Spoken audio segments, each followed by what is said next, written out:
please. Sure. Thanks a lot. Matthew Lee, Inner City Press, on behalf of the Free UN Coalition for Access.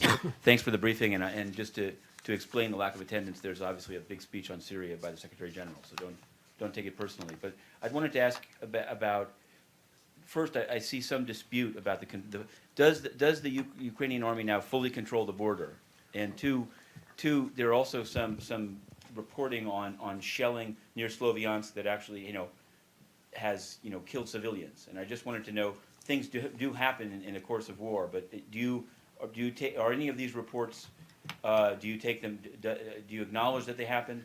And on the report, finally, on the journalists, since your last stakeout, I just in asking around about it, it seemed that you were saying that the journalists hadn't complied with the rules, either hadn't applied for the right permits, or maybe you were referring to them not wearing the helmets and the body armor. But some people are saying that the process for applying is not clear or in place at this point, and that most of the time the journalists had the helmets on. That at the time that they were hit, they didn't, and they were standing off to the side, and they were perhaps targeted. So I wanted to ask you those three things. Okay. Thanks. So first of all, about the borders. Yes. The intention is to close the border to stop the flows of the illegal armed groups from the territory of Russian Federation. We demanded several times Russian Federation to strengthen their part of the borders and to control their own people. It is important to localize the problem and not have the terrorists and illegal armed groups. Look how correctly I am defining them. Terrorists who are really performing the terrorists, and illegal armed groups who are on their territories, but not to support the terrorists because they are keeping people in fear. So the border is not fully closed. There are some gaps, according to what we got today from the leadership of this operation, but it is about to be closed. The second, as to the killed civilians, repeating once and once, the law enforcement operation command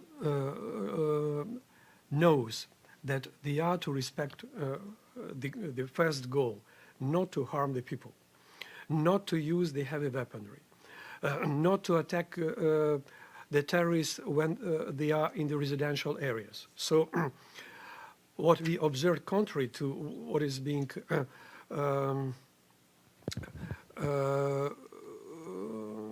put on the Ukrainian side, that the illegal groups, they are using the Grad equipment, just fighting the civilians, and then to put it on as a responsibility of the Ukrainian army. That's why we are moving so slowly with this operation, because to avoid harming and bringing more victims, when the terrorists they're using the human shields for their operations. That's why look once again what I told recently at the stake out, when the military leaders of these separatist and terrorist groups, what they were saying in their conversation, we got these telephone calls that no phosphorus bombs found, but it is broadly exploited that no cassette bombs found. So it's in that vulnerability, it's very difficult to prove that it was not the army. But when we are using this evidence is coming from the terrorists themselves, so it gives a full picture. As well as if you have the opportunity to look the sites, we recommend how Kazakhs are ruling their own people in Ukraine. They're instructing them, use Grad against that, use that. Even you could find the old conversation on how to organize the referendum. So it's sorry for the language they're using. But it's typical, well, typical language. You will understand. About the journalists. So, again, this is a period that any victim is valuable. Any journalist, non-journalist. What happened with these two persons, Korneluk and his partner? So the law enforcement troop was attacked by the group of the illegal group or terrorist group. In this case, it is terrorist because they attacked the the governmental group. So governmental group was attacked.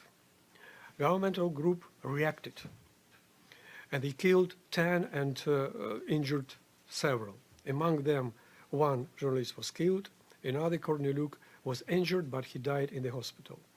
So it means they became the victims of the situation. They performed their duties in that way. They were in the location of this militant or terrorist group, or whatever it is. They were there. And how to separate them from the others? This is coincidence of the situation. Unfortunate is as well that they were not protected.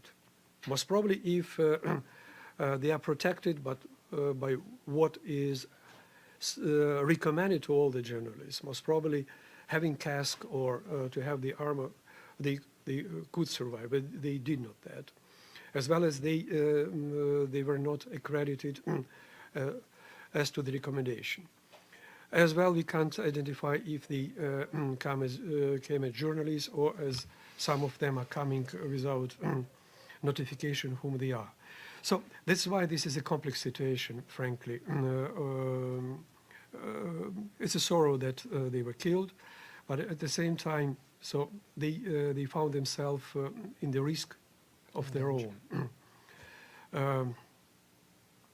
The only protection for them stated not only in Ukraine but recently in Moscow by some of the companies, the TV companies, radio companies, all media sending their journalists to Ukraine. They are to instruct them correctly, not sending them in the places of danger. So this is also the responsibility of those who are sending people.